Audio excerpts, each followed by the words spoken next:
Yuko mtumishi wako Bwana, mpaka mafuta wako ambaye umemwinua siku ya leo kwa ajili ya kusema na kusanyiko hili kubwa. Bwana Mungu mtakatifu, kwa kuwa umemwinua, umempa hatua kufika mahali hapa Marangu.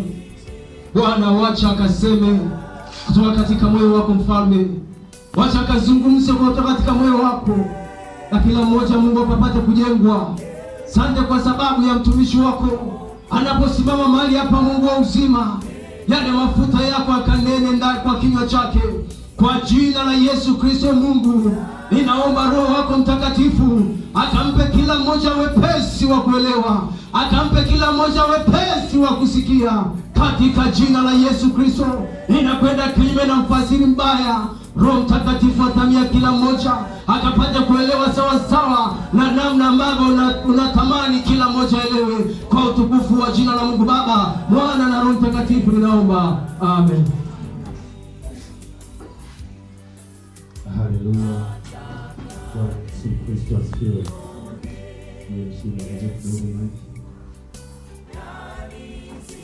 Bwana Yesu asifiwe. Nina furaha tena kuwepo siku ya leo kujumuika mara hii. Bwana Yesu asifiwe. Sawa. Bwana Yesu asifiwe. Somo langu nasema mambo ya kuzingatia ili niweze kufanya mambo ya Mungu kwa ubora.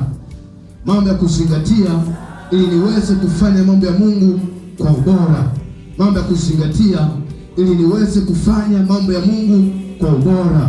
Unaandika kwa Kiingereza, unaandika tu spiritual excellence. Spiritual excellence, ubora wa kiroho. Spiritual excellence, ubora wa kiroho. Mambo ambayo naweza kufanya, mambo ya kuzingatia ili niweze kuwa mtumishi wa Mungu mwema, ili niweze kufanya mambo ya Mungu kwa ubora, kwa viwango. Bwana asifiwe. Moja ya kitu ambacho Mungu huwa anatamani, hatamani tuwe watu wa kawaida. Mungu hatamani tuwe watu ambao tupo tu. Mungu anatamani tufanye kwa ubora. Maiki bado hainifresh, bado hajajaa. Mungu anatamani tufanye vitu kwa ubora. Haleluya. Anatamani tufanye kwa viwango. Hatamani uimbe kama wanavyoimba wengine. Hatamani uabudu kama wanavyoabudu wengine. Hatamani usifu kama wanavyosifu wengine. Hatamani tuhubiri kama wanavyohubiri wengine. Mungu anatamani tufanye vitu kwa ubora. Haleluya. Hiyo ndio kiu ya Mungu. Hatutamani tupige stepu za kawaida. Ukipiga stepu unapiga kwa ubora. Ukiimba nyimbo unaimba kwa ubora. Ukiabudu unaabudu kwa ubora. Ukisifu unasifu kwa ubora. Ukiomba unaomba kwa ubora. Hiyo ni kiu ya Mungu. Ukitembea unatembea kwa ubora. Ukivaa unavaa kwa ubora. Ukiongea unaongea kwa ubora. Hiyo ndio kiu ya Mungu aliye hai. Natamani tutende taratibu tu. Natamani uelewe. Ukuta nimepotea utaniwie radhi. Nikienda kwa spidi, ila baadaye tutaomba pia. Bwana Yesu asifiwe. Ngoja nisome katika Yohana ile sura ya 4 mstari wa 23 na 24. Nataka tuone ubora unaosemea ni nini. Ubora unaosemea ni nini? Yohana ile sura ya 4 mstari wa 23 na 24. Mtu mmoja nisomee hapo.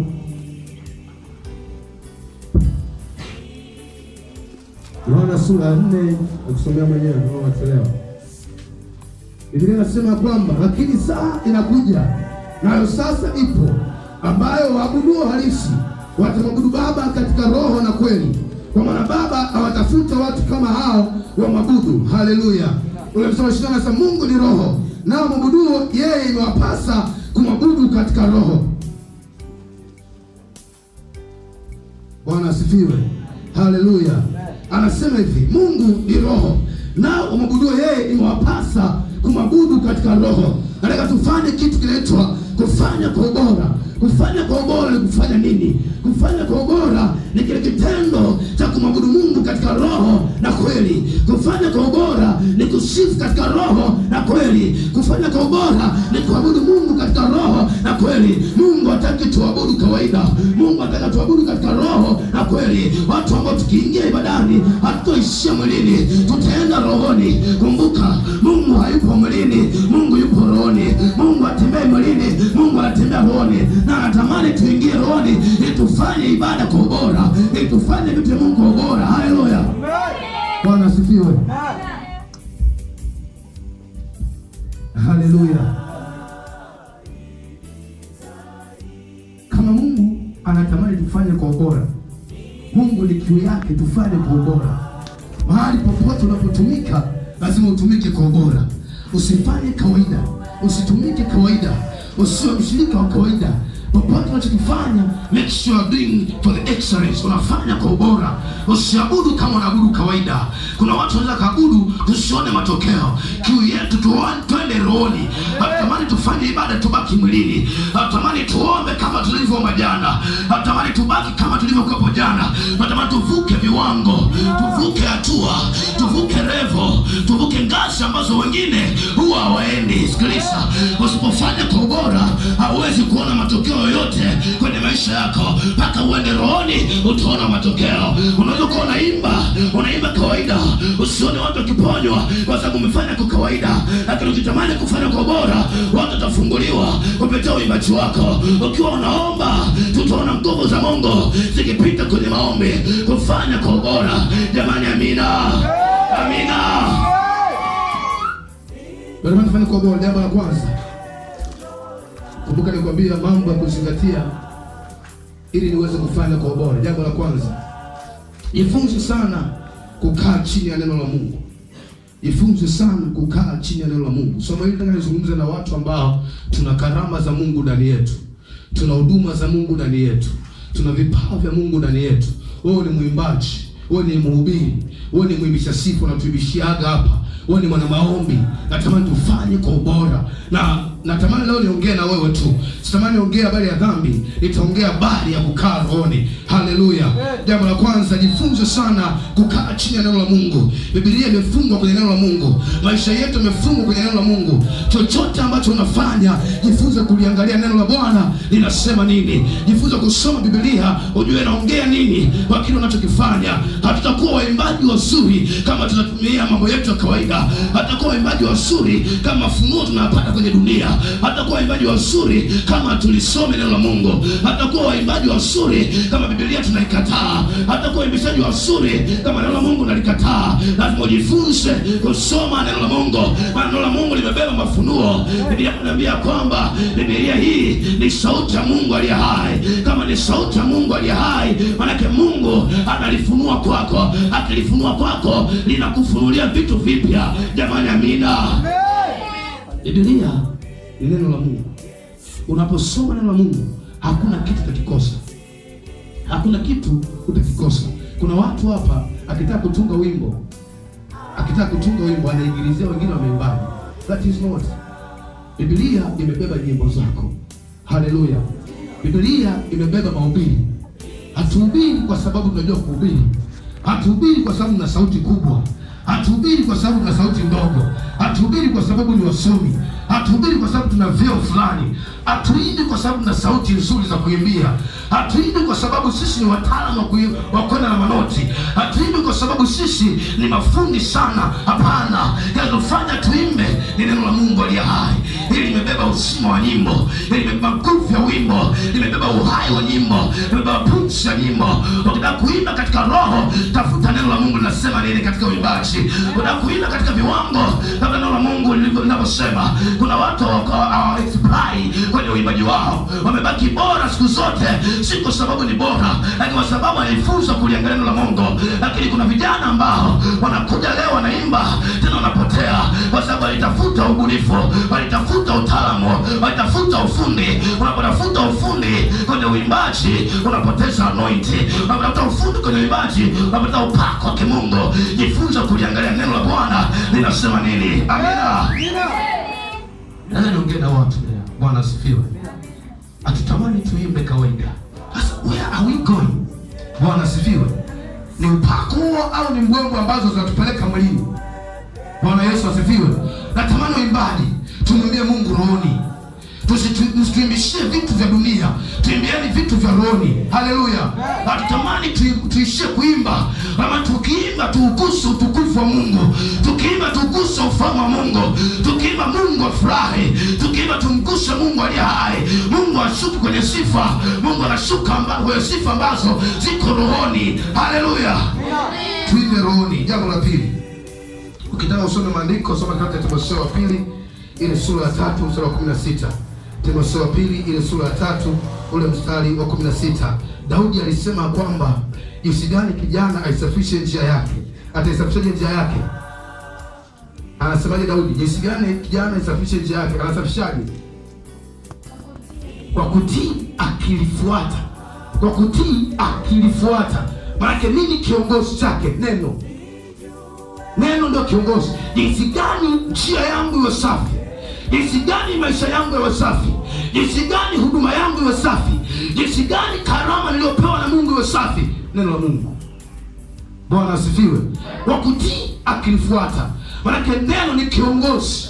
Akilifuata neno la Mungu, kwa kutii akilifuata neno. Maana anaangalia neno nasema nini, ndivyo anakuwa safi. Hautakuwa safi kama neno la Mungu anga ndani yako. Bwana asifiwe. Haleluya. Jambo la pili, lazima ujifunze kukua. Lazima ujifunze kukua, kuongezeka katika maeneo yote.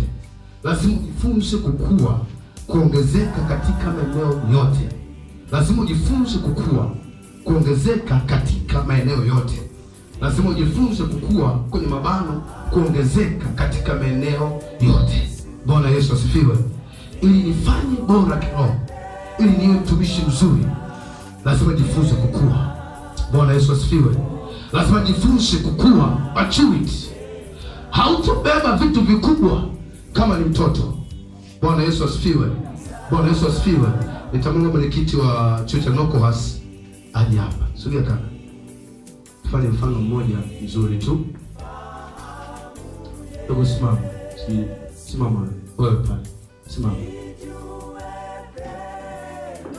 Sogea. Mbele ujana. Mwino.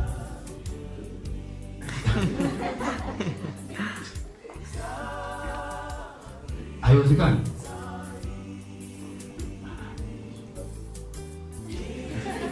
Asante, Mungu awabariki. Bwana Yesu asifiwe.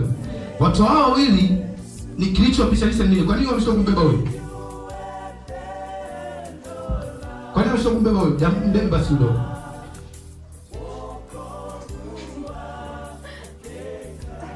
Haleluya. Bwana asifiwe. Hawa wawili ukiangalia vimo vyao, viwango vyao, huyu ameshoka kumbeba kwa sababu ya umbo, si ndio? Na huyu amebeba kwa sababu ya umbo. Kinachotufanya tuongezeke rohoni, kinachotufanya tu watumishi bora ni kukua. Umri wa huyu hapa utaruhusu vitu vikubwa kwake. Umri wa huyu hapa utaruhusu vitu vidogo kwake. Huyu hatapewa vitu vidogo kwa umbo lake, vitu vikubwa kwa umbo lake. Atapewa vitu vidogo kwa umbo lake. Nitafuta kumbeba. Yule jamaa pale, yule pale. Unaweza kumbeba. Nice. Yule pale. So simama tu.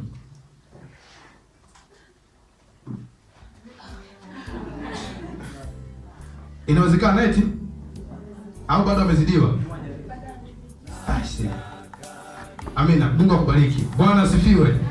Kinachotufanya tubebe vitu vya kiungu, tubebe vitu vikubwa ni uwezo wako kukua. Mungu hatakuwekea nyimbo kali, nyimbo zenye ufunuo, nyimbo zenye upako kama bado ni mtoto. Bwana Yesu asifiwe. Sizungumzi kukua kimwili, nazungumza kukua kiroho. Ili niwe bora katika roho, ili niwe bora katika mambo ya Mungu, lazima nikue, lazima nisogee, lazima niongezeke umri kiroho. Kuna mtu alikuwa mwaka jana, jinsi alikuwa mwaka jana yupo hivyo leo. Nani ambaye hapendi kukua kimwili yako? Upendi kukua ndaka ubaki vile vile kile chopo leo. Hayupo, si ndio? Kadri unapokuwa, kadri unapoongezeka, ndivyo unapomfanya Mungu aingize vitu vyake ndani yako.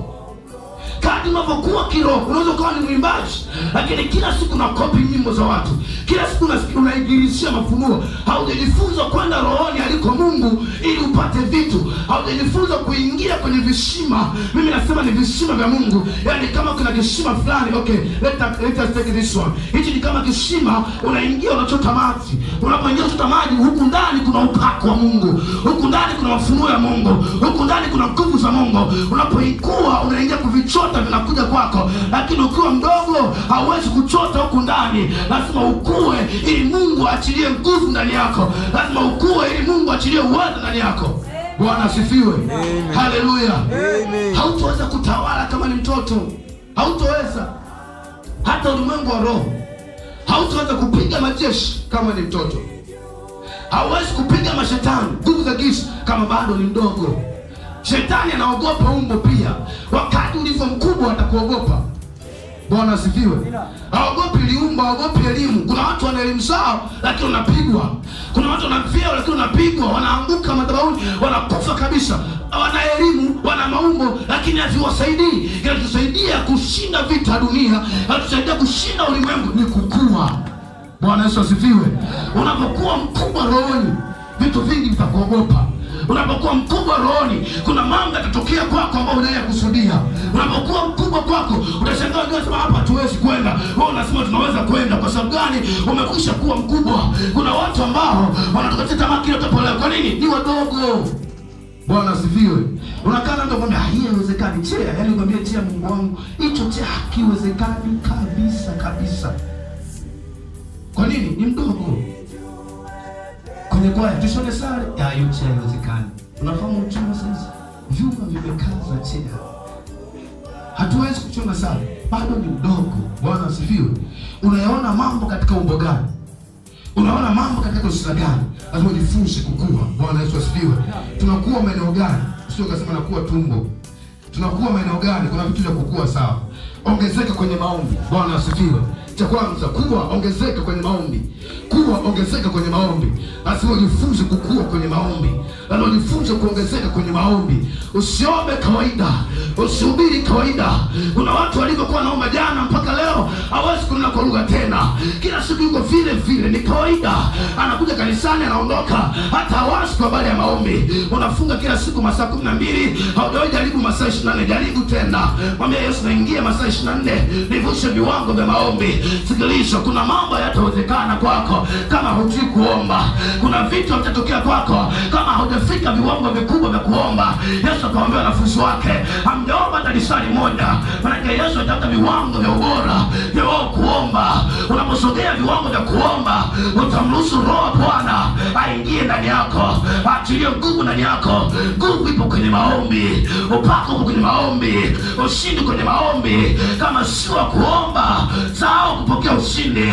Kwenye masomo utafeli kwa sababu sio muombaji. Hata kama una akili nzuri, lakini kama sio muombaji, kuna mambo hayataenda sawa. Kuna vitu mtakaa sawa. Lazima uongeze upako wa maombi. Amina. Ongeze kuomba. Bwana asifiwe. Usiombe kila siku vile vile. Kila siku unanena kwa lugha. Yaani ndio ishie hivyo, ongeza. Kila siku hivyo hivyo, ongeza viwango. Haleluya. Ongeza viwango ili uwe bora kwenye huduma yoyote, lazima uwe muombaji. Ili uwe bora kwenye karama yoyote, lazima uwe muombaji. Huwezi kuongezeka kwenye huduma yako kama sio muombaji. Ni mwimbaji kama uombi, hautotoboa. Utakuwa mwimbaji wa kawaida, watakusalau, utapata nafasi kwa sababu haujifunzi kuomba. Upako unaleta kwa maombi. Watu watakuita kwa sababu unaomba, sio kwa sababu wewe ni mwimbaji, kwa sababu una upako wa maombi. Kinachowapeleka watu kuimba sio wao ni waimbaji, kwa sababu wana upako wa nguvu za Mungu unaoachilia kibali kwao. Maombi yatafuta kibali, maombi yanakupa ushindi, maombi yanakupa mpenyo. Unapojifunza kuomba, ongezeka kuomba ili kibali kifunguke kwako. Jamani, amina. Usina mazoea. Bwana Yesu asifiwe. Tukisema tuombe hapa sasa, unamwambia Baba katika jina la Yesu, anaanza kusinzia. Katika jina la Yesu. Anasinzia. Bwana asifiwe. Tupo kwenye ibada. Unapoambia tuombe, tamani kutoboa. Tamani kutoboa. Kuna matundu lazima yatoboe. Kuna viwango lazima vitoboe. Unaomba dakika 5 lazima utoboe. Bwana asifiwe. Utoboe wingu. Mwambie Bwana leo nataka niombe nusu saa. Toboa wingu la maombi. Mwambie Bwana nataka niombe lisali shima. Toboa wingu la maombi. Nataka nikae kwenye magoti masaa 2. Toboa wingu la maombi. Bwana asifiwe. Usiogope kutoboa. Jambo la pili, ongezeka kwenye neno. Ongezeka kusoma neno la Mungu, Biblia. Ongezeka kwenye neno. Ongezeka kukua kifikra. Ongezeka kwenye neno. Pointi ya pili, ya tatu, ongezeka kukua kifikra. Kifikra, kiakili, kimtazamo, kiimani. Tamani kuongezeka kukua kifikra, kiakili, kimtazamo, kiimani. Bwana Yesu asifiwe. Bwana Yesu asifiwe. Ongezeka kukua kifikra, kiakili, kimtazamo, kiimani. Haya maeneo ukikua lazima ufanye bora kiroho. Kukua kifikra, kukua kiakili, kukua kiimani. Kuna mambo yanategemea imani, yanategemea ubora wako. Bwana Yesu asifiwe. Kuna mambo ili uvuke yanategemea imani. Kwa mfano, ndani mwenu unawezekana kusoma shule. Wewe ni watano labda uko, hamna aliyesoma shule huko nyuma. Nataka kuvusha imani na maombi. Bwana asifiwe. Kuna mambo wengine wanafeli, wakifika tu form 4 unajua kabisa dada yangu form 4 alifeli. Kaka alifeli, mjomba alifeli, mimi ndio wazani. Bwana asifiwe. Inachokuvusha hilo eneo sio wewe, ni imani. Imani na maombi. Kuna mambo hayatawezekana kama una imani. Kama una imani ndogo, hautavuka baadhi ya maeneo. Mwambie Yesu akuongeze imani. Bwana Yesu asifiwe. Akuongeze imani. Kifikra, lazima ukue kifikra. Unayaonaje mambo? Unachukuliaje mambo? Kuna mambo hayawezekani. Lazima ujifunze kuyaona tofauti. Lazima ujifunze kuyaona tofauti na wengine. Wakati wengine wanasema hapana, wanasema ndio inakuwa. Haiwezekani. Sisi tuna serikali, hatupeleki msheni wangu. Mwambie inawezekana. GPA ya 5 inawezekana, mwambie inawezekana. Bwana asifiwe. Unavuka kwa imani. Imani inakupandisha ngazi, inakupandisha madaraja, inakupandisha viwango. Sikiliza. Imani ni kama bakuli. Imani ni kama kikombe. Imani kama sahani. Unapokelea nguvu, unapokelea uwezo, unapokelea majibu, unapokelea ushindi. Kama una imani yenye nguvu, utapokea majibu yako. Kama una imani yenye nguvu, utapokea uponyaji wako. Kama una imani yenye nguvu, utapokea ushindi. Wagonjwa kwa Yesu, kumwambia Yesu aponye. Yesu aliwauliza mna imani? Wakasema ndio tunayo. Wakapokea uponyaji, wakapokea uzima, wakapokea majibu yao, wakapokea baraka zao, wakapokea ushindi wao. Na kufanya upokee ni imani yako. Bwana Yesu asifiwe. Sio vitu vingine, imani. Kama una imani, kuna mtu akamwambia Yesu, nataka nipone. Yesu ni fursa kuimarika. Nilipokuwa chuo mwaka kwanza nimeanza, nakumbuka nilikaa mwezi wa 11, mwezi wa 10, tarehe 12 mpaka tarehe 28 ya mwezi wa 11 nilikuwa nakula mlo mmoja. Haikuwa rahisi, ilikuwa ni kwa sababu ya Bwana. Nasema Mungu, nakutaka wewe uonekane. Hajalishi napita wakati gani, wakati wa gumu silioni, mkopo siuoni, ada sina uwezo kulipa. Nikinyamaza kutokuomba, sitatoboa masomo haya. Nikamwambia Bwana, nataka uonekane wewe. Tarehe 28 jioni, jina langu naonekana kwenye watu waliopata mkopo. Haikuwa rahisi, nikaonekana, nikamaliza chuo. Wengine walishindwa, Bwana alinipa mpenyo. Usinyamaze kuomba, usipunguze imani, usikae kwenye mtazamo mdogo. Ongeza mtazamo wako, ongeza unavyoona, usione kawaida. Bwana asifiwe. Usione kawaida. Level of maturity, kukua. Maturity always brings excellence. Unapokuwa kunaleta ubora. Maturity brings excellence. Unapokuwa kunaleta ubora. Hautakuwa bora kama ni mdogo. Hautakuwa bora kama ni mdogo. Leo namuona Mbwene Mwasongo yuko pale, natamani kuwa kama yeye. Haijawa rahisi. Ufuatilie historia yake. Amepita kugumu. Kuna watu walimkataa. Kuna watu walimvunja moyo, wakisema huwezi. Siku moja nimemsikiza Boaz Duncan anasema kuna mtu alidharau sauti yake, akasema huwezi kabisa. Hiyo sauti utamwimbia nani? Akasema Bwana anajua. Leo Boaz Duncan ana worship Tanzania. Watu wanamtukuza Mungu kupitia yeye. Watu wanapelekwa rohoni kupitia yeye. Haikuwa rahisi. Haleluya. Unapotaka kukua, zingatia haya. Unapotaka kukua, zingatia yafuatayo. Unapotaka kukua, zingatia yafuatayo.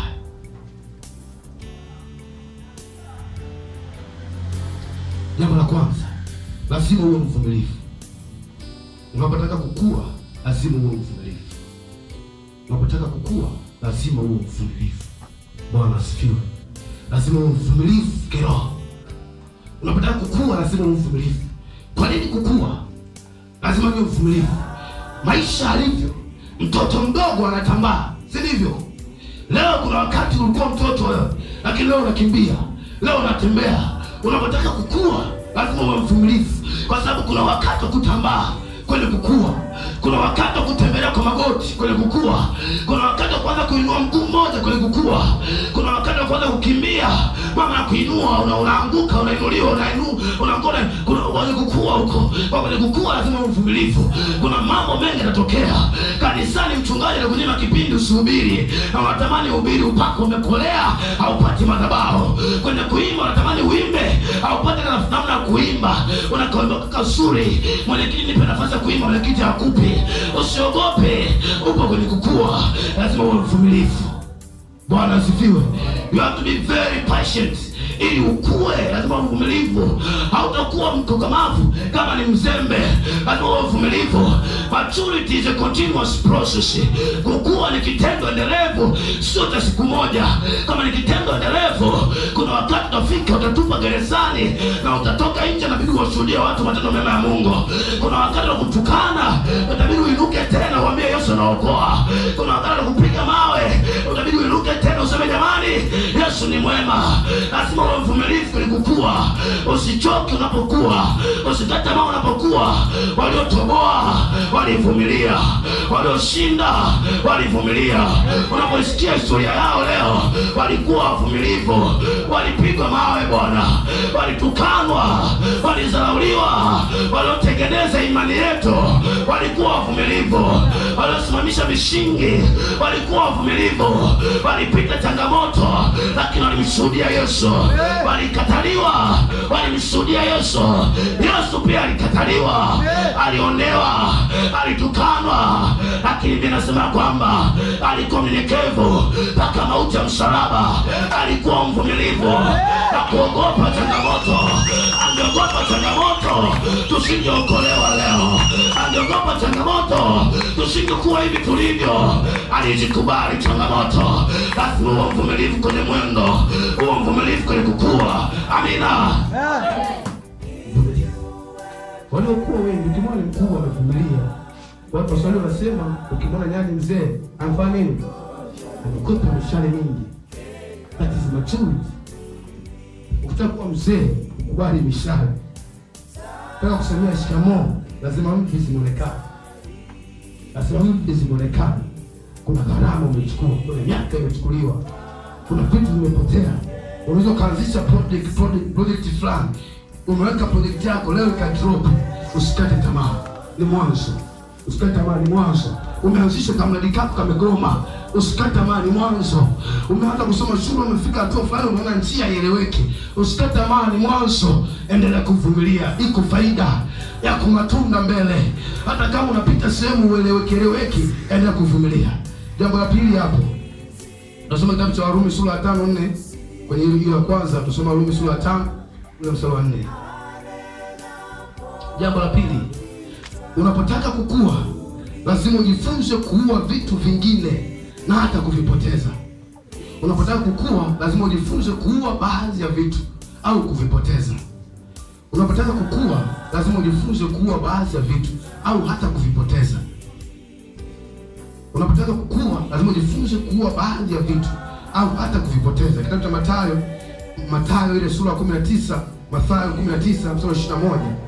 Yesu aliwaambia wanafunzi wake, wakamwambia, Yesu tunakufuata tutapata nini? Aliwaambia neno moja, acheni vyote mlivyo navyo. Unapotaka kukua, lazima ujifunze kuua baadhi ya vitu kwenye maisha yako au hata kuvipoteza. Kwa mfano, tuna marafiki wengi sana, si ndivyo? Unapotaka kuwa the best darasani, lazima ujifunze kuacha baadhi ya marafiki. It is very costly. It is very costly. Ni gharama, lakini huna budi kufanya hivyo. Kuna baadhi ya marafiki kwenye maisha yako lazima uache. Kuna baadhi ya tabia lazima uziache. Kuna tabia ziingii kwenye huduma ulionayo. Kuna tabia ziingii kwenye karama ulionayo. Kuna tabia ziingii kwenye njia ulionayo. Lazima uviache, lazima uvipoteze, lazima uvikatae ili uweze kutoboa, ili uweze kuwa bora.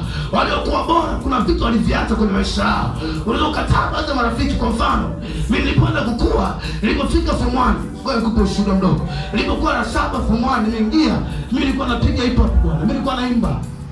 Nafahamu hip hop? Nafahamu hip hop? Nikuachia vitu? Inatosha. Nilikuwa naimba hip hop. Bwana asifiwe. Nilikuwa na flow vizuri, kama nilikuwa nakumbuka nilikuwa form 1 niliimba kwenye graduation na form 4. Na flow hip hop yangu vizuri, nikitunga love stories za mapenzi nitashuka hapo. Nikitunga elimu nitaimba. Nilikuwa hivyo naimba vizuri, lakini baadaye Form 2 tarehe 23 mwezi wa 3 2011 ndipo niliokoka. Nilipookoka automatically nilianza kuvua baadhi ya tabia. Leo kiu ya hip hop iliondoka, kiu ya kupenda mademu iliondoka. Iliniachilia Bwana. Nilikuwa napiga modo fulani hivi, Bwana akanibadilisha. Nilikuwa napiga mavazi fulani, Bwana alinibadilisha. Sio kama ni mbaya, ni vizuri, lakini kwa sababu nataka kukua niliviacha. Amina. Kuna mambo lazima uyaache na kukua. Hautaishi na kale. Kitabu cha Korintho anasema mtu akiwa ndani ya Kristo amekuwa kiumbe kipya. The past things are past. Kale yamepita, amekuwa mapya. Ulikuwa unavaa vibaya, badilika basi tukuone tofauti. Ulikuwa unaongea umbea, badilika tukuone tofauti. Ulikuwa unapiga soga za umbea za wanawake, badilisha. Mabadiliko, tunakuwa, hatubaki kama tulivyokuwa zamani. Bwana tupeleka hatua nyingine. Ukitaka kukua rafiki yangu, acha mambo ya kale, badilika, tengeneza mapya.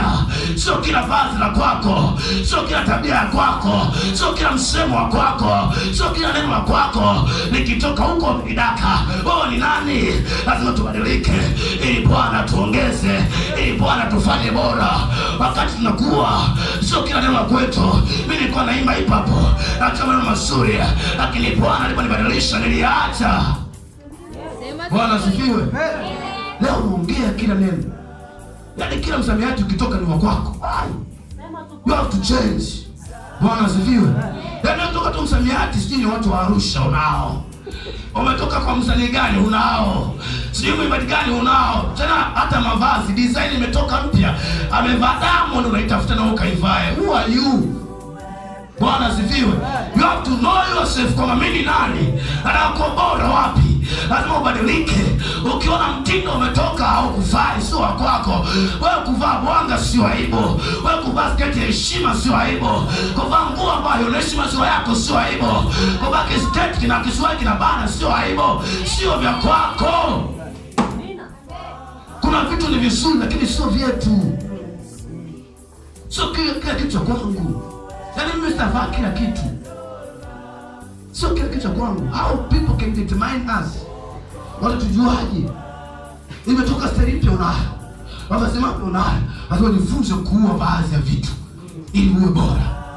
Lazima nifunze kuacha baadhi ya tabia ili uwe bora. Unakuwa mtumishi mwema wa Mungu, lazima uache vitu. Kuna mambo lazima uyakatae. Peupe, usiogope, usimfiche jirani. Akikuona vai na fanya nguo ambayo nimependa hii, kwa sababu namtukuza Mungu, sio wewe. Sio kila kitu kwako. Mbona unaonekana vizuri? Mbona unapendeza? Kwa nini hujaribu? You are so beauty. Kwa nini hujaribu? You are so handsome. Kwa nini hujaribu? Wakati mwingine jaribu. Bwana Yesu asifiwe. Jaribu. Utaka kukua, lazima tuue baadhi ya vitu. Tuvipoteze. Tuvipoteze. Vijana tuko hapa, una mademu kibao. Chana nao. Lazima uue. Ni binti na wachumba kama 10 huko wamepanga foleni. Lazima uue baadhi ya tabia. Lazima tujifunze kuua. Bwana asifiwe.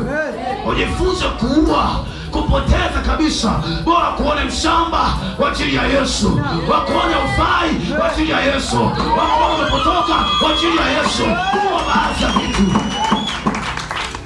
Tembea natural kama Bwana anavyotaka.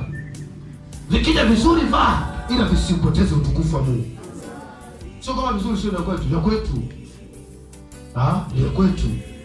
Kwanza sikutembea peko peko, navaa viatu. Piga kiatu chako safi kali. Shati lako vizuri, unapendeza. Tai. Safi. Bwana asifiwe. Sio ushamba, sio ushamba. Ni vya kwetu pia. Lakini hatutaki tuige Mungu anavyo kwetu. Lazima tuue baadhi ya vitu ili tuwe bora. Bwana asifiwe. Jambo la 4, jambo la 3. Kwenye hicho kipengele. Unapotaka kukua, jifunze kuwa mtu mwenye bidii sana kufanya mambo ya Mungu. Unapotaka kukua kiroho, kuwa mtu mwenye bidii kwenye mambo ya Mungu. Kuwa mtu mwenye bidii kwenye mambo ya Mungu. Utakuwa mtu bora. Kuwa mtu mwenye bidii sana kwenye mambo ya usio Mungu. Kitabu cha Mhubiri sura ya 9 ule mstari wa 10. Unataka kukua, kuwa mtu mwenye bidii sana kwenye mambo ya usio Mungu. Kuwa mtu mwenye bidii kwenye mambo ya usio Mungu. Kitabu cha Mhubiri ile sura ya 9 ule mstari wa 10 utasoma hapo. Kuwa mtu bora, unataka kukua, kuwa mwenye bidii. Bidii inatufanikisha. Bidii inatupa ushindi. Bidii inatupa kibali. Kuna kitabu changu naandika, nitakuja niwahusie siku moja, kimekwisha kamilika, nafanya na kihariri sasa. Nimezungumzia ile eneo la bidii. Kwenye mambo ya Mungu tunahitaji bidii. Kwenye mambo ya Mungu lazima tuwe bidii sana. Bwana asifiwe. Unaposikia ni mkesha, usilale usingizi. Unaposikia ni ibada praise and worship, usilale usingizi. Unaposikia ni ibada fulani, tamani kuhudhuria. Kwa mtu mwenye bidii kwenye mambo ya Mungu. Ni maombi, upo kwenye maombi. Bora kuone kelele, kuone kimbelembele, kila sehemu upo. Na wewe upo huku tena, nipo. Namtaka Bwana na nguvu zake. Unaonekanaje? Nimekuja namtaka Bwana. Lazima uwe mwenye bidii kwenye kile eneo. Unaposoma ili utoboe, lazima uwe na bidii. Kinachotofautisha sio uwezo wa akili, ni bidii. Bwana asifiwe. Waone wanafunzi genius, wale ambao wanasema mezaliwa ni genius, wanasoma kuliko sisi ambao tuna akili vizuri, hatuwezi vizuri. Si ndivyo? Ukimkuta ni mtu darasani anaongoza, fuatilia usomaji wake. Alisoma kawaida. Ninapiga msuli, naongea suli, nimeamka ninasoma kweli kweli, alipendi masiara. Ukimfuata ametulia, anamwambia niache na kusoma. Bidii. Bwana asifiwe. Ukitaka kuwa bora kiroho pia, kuwa mwenye bidii. Usifanye mambo ya Mungu kiusembe. Usifanye kazi ya Mungu kilegevu. Unapoona mpenyo, fanya kwa mpenyo. Unapoona nafasi, ingia hapo. Unaanza kupiga drums, wewe vamia kwenye drums. Unapiga keyboard, vamia kwenye keyboard. Lazima uwe na bidii kwenye mambo ya Mungu. Sasa kuna sehemu amepaya, ingia kwa bidii. Haleluya. Kama ni kucheza, cheza kwa bidii kwa Bwana. Usiogope, fanya kwa bidii. Unapofanya kwa bidii, kuna vitu vitakuja kwako. Sikia, bidii inachipusha vitu vingi. Hautakuwa na akili kubwa kama huna bidii. Akili imefungwa kwenye bidii. Unapofanya vitu kwa bidii, kuna vitu vinafunguka tofauti. Just concentrate. Tunasikiliza kile topo leo, watu ambao walifanya kwa bidii, walihangaika, walipitia misoto, lakini walifanya kwa bidii. Kwa kwenye maisha yako, kwenye huduma, fanya kwa bidii. Utatoa. Nimalizie jambo la 4 hapo. Dangu naisha, si ndio? Malizie jambo la 4. Kwenye hicho kipengele, jambo la 4 nasema unataka kukua kiroho, soma sana neno la Mungu. Unataka kukua kiroho, soma sana neno la Mungu. Unapotaka kukua kiroho, soma sana neno la Mungu. Soma sana neno la Mungu. Kwa nini neno la Mungu? No food, no good health without food. Madaktari tuko hapa. Chakula, mwili bila chakula bwana, sijui. Bila kula hauwezi kukua. Si ndio? Bila kula chakula, msosi, vitu vitamu hauwezi kukua. Lazima ujifunze kula. Just imagine ujana siku 4 inakuwaje? Madaktari wanatuambia mwanamke siku ngapi bila kula anakufa? 7. Wa kiume 5. Wala wanaotoboa boss 11 na maombi inakuwaje? Special case. Kuna watu wanapiga maombi siku 14 kavu, siku 10 kavu, hata honi shida. Lakini sayansi inatuambia siku 5, siku 7. Lakini watu wanapitiliza hadi hizo. Bwana asifiwe. Na leo zungumzie tu kukua kiroho. Chakula kinakufanya ukue. Chakula chetu sisi ni neno la Mungu. Soma neno la Mungu ili uwe imara, ili ukue kiroho, ili uwe bora. Hautakuwa kama hauli. Hautakuwa kama hauli. Tutaletea nyimbo ambazo zina maneno mtaani tu. Wimbo ukianzia mwanzo mpaka mwisho upate andiko hata moja. Utafuta wapi hatujui. Usipokuwa mtu kusoma neno la Mungu, hautakuwa. Neno la Mungu ni chakula chetu. Neno la Mungu ni uzima. Ni afya yetu hii. Lazima usome sana ili ukue. Bwana Yesu asifiwe. Naomba usimame.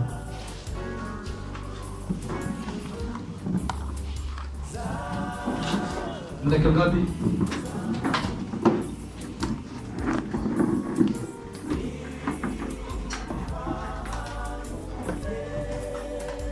Bwana Yesu asifiwe. Nilikuwa pointi 2 tu. Nilikuwa nazo nyingi according to the time. Leo tuombe. Kila mmoja ana shauku ya kuwa bora, si ndio? Tumetamani leo tutoboze. Leo tufanye vitu vya tofauti. Leo tuvuke mipaka ya kuomba. tufanye kwa ubora. Natamani tuombe kama tujaiomba, yaani kama hujaiomba hivyo, leo uombe. Leo uchomoze. Ufanye tofauti. Usifanye kawaida. Leo geuke. Mwambie Yesu, nataka nikue kila eneo. Nimekuwa mtoto muda mrefu, it is enough. Nimekuwa naimba kawaida, nahubiri kawaida, naomba kawaida. Nimekuwa msela, nimekuwa msanii kwenye mambo ya Mungu, naigiza mambo ya Mungu. Nataka nikue leo Yesu, nigeuse. Funga macho yako. Sauli alikutana na Mungu, aligeuzwa kabisa. Hakuwa kawaida. Aligeuzwa usemi wake, aligeuzwa uvaaji wake, aligeuzwa ongea yake, aligeuzwa tazama yake, aligeuzwa hata imani. Wakina Petro wale ambao Yesu walikemea wengine, waligeuzwa na Yesu, walikuwa tofauti. Mwambie Yesu siku ya leo, I want to change. Natamani kugeuzwa ni mtu mwingine. Wale tulioitwa, ukiweza kuingia ndani ingia, milango ikiweza kufungwa ifungwe. Natamani tuongee na Mungu mahali hapa, tuombe mbele za Bwana aliye hai, tufanye upya kabisa, tutengenezwe kabisa. Tumechoka maisha mazoea, tumechoka maisha kawaida, tumechoka maisha kuwa watu wa kuhangaika na dunia. Tunamtaka Bwana tugeuze, Bwana tufanye upya, Bwana tutengeneze. Tumechoka kuitwa washirika wa kawaida, tumechoka kuitwa vijana kawaida, hatujawa mfano, hatujawa kielelezo. Rimayanderebo sakata rapaka ramayando robose. Tunataka tumtake Bwana leo mahali upo. Inua mkono wako juu, tupate wimbo kwa kuabudu mzuri. Leo tufanya tuombe, tuongee na Mungu. Na unatamani kuombewa, natamani uombe kwanza, na baadaye nakupa nafasi kusogea mbele. Tuombe kwa ajili yako, tupate wimbo kwa kuabudu mzuri. Funga macho yako, mtafakari Bwana. Wingu la Bwana liko mahali hapa, uwepo wa Bwana uko mahali hapa. Mtafakari Mungu ndani, usimwangalie mwenzako. Nenda rohoni kwenye visima vya Mungu. Mwambie Yesu, natamani kuchota leo hekaluni mwako. Inua mikono yako juu, inua mikono yako juu. Inua mikono yako juu, maanisha mbele za Bwana. Inua mikono yako juu, maanisha mbele za Bwana. Funga macho yako, inua mikono yako juu.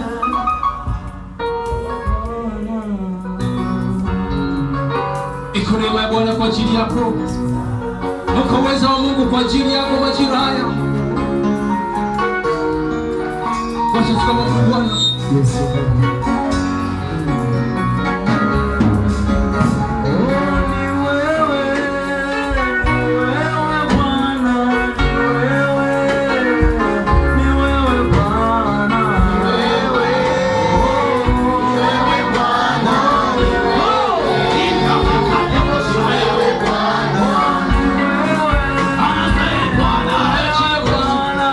Endelea kuanza kukaa rohoni, usitoke.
sogea mbele kwa ajili yako. Unatamani nguvu za Mungu aliye hai, sogea mbele. Unatamani kupita, kupenya nguvu za Mungu aliye hai, sogea mbele kwa ajili yako. Sogea mbele kwa ajili yako. Kuna watu wamekata tamaa ya maisha yao. Kuna watu wanaona mambo hayaendi tena. Wanatamani kuacha masomo yao. Wanatamani kuacha wanavyofanya. Wanatamani kuacha huduma. Sogea mbele tukuombe. Sogea mbele tukuombe. Unatamani kukata tamaa. Wanatamani kuacha huduma. Ipo nguvu ya Mungu na utendo upya tena. Usijionee huruma, usijionee huruma. Nafasi ipo, sogea mbele tuombe. Ramanda bosakata. Ripaka ya male. Raipa sakata na bosu. Ikone Bwana, usiniogope. Usiangalie mwenzako ni problem kati wako. It's not to your friend. Si yako wako mwenyewe.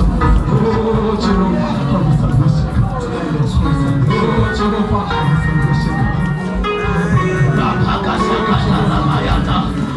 Rimata na bosekete. Today. There is power of the Holy Spirit today. He's going to change us today. Anakutupa maisha mapya tena. Anakufanya upya tena. Tumechoka kuonewa. Tumechoka kuteswa. Tumechoka. Rapaka ya badere kosaya. Na kuonja ya mwene kutakuta. Nafasi yako ipo. Nafasi yako bado. Atumisha Bwana mikono chini. Atumisha Bwana viongozi. Viongozi wao mikono chini watu hawa. Wata mikono yenu chini. Viongozi wao atumisha Mungu Baba. Wata mikono chini watu hawa. Neno la baraka chini. Amenena ushindi tena. Kale maisha ni wateza kawasi. Ndiye nami leo. Selefu watalie. Salamu ya jia kusafata. Rima ya iso ya kusafata.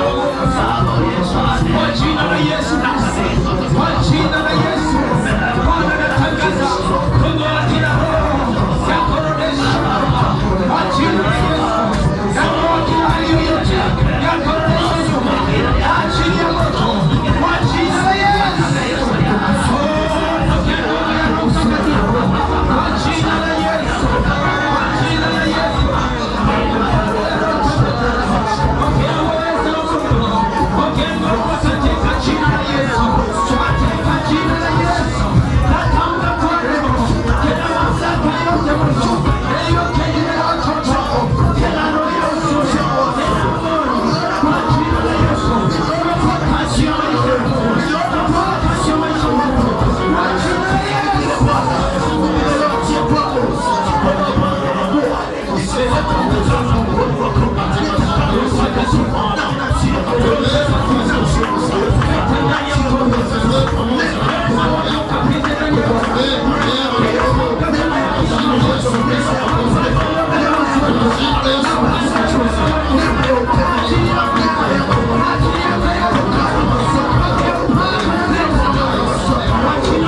Asante kwa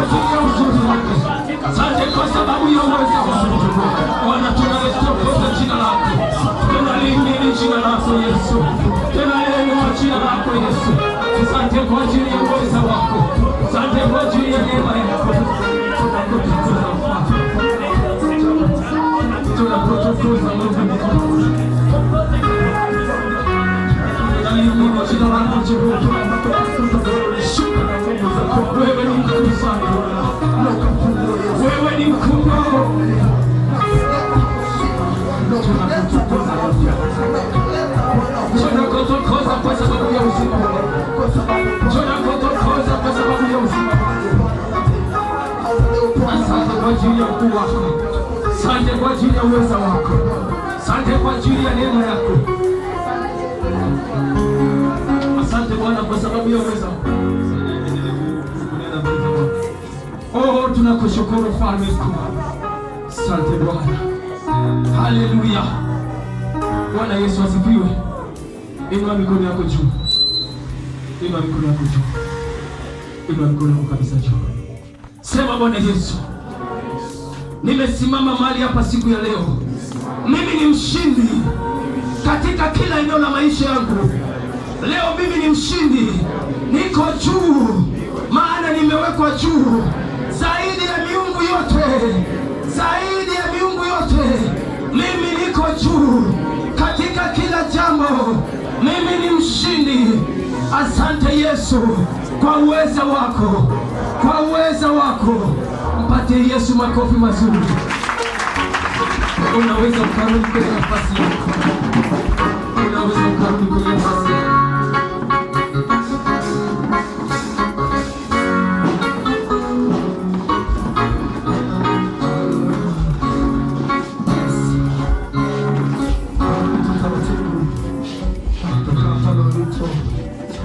Taratibu kabisa. Jina la Bwana.